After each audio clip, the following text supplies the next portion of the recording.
The plane had just taken off when the pilot suddenly saw something terrifying straight ahead. Birds.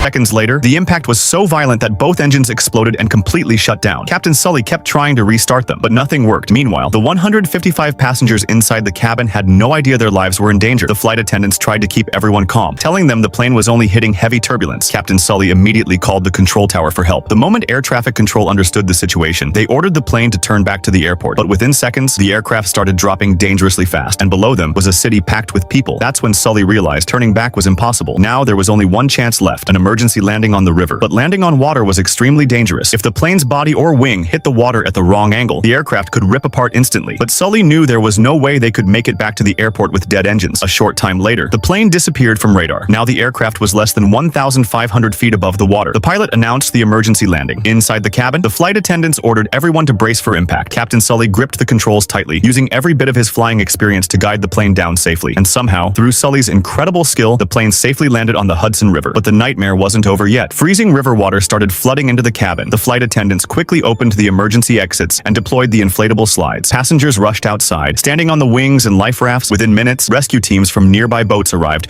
and started pulling people to safety. The flight attendants stayed inside until the very end, helping trapped passengers escape while the cabin filled with water. Meanwhile, Captain Sully kept checking the entire aircraft again and again, making sure nobody had been left behind. For him, the passengers' lives mattered more than anything. Only after everyone was safe did he finally leave the plane himself. Incredibly, every passenger and crew member survived the disaster. But after the crash, aviation investigators started questioning Sully's decision. Engineers reviewed the flight data and discovered the left engine had briefly restarted before landing. Now they began asking one serious question: were both engines really dead or not?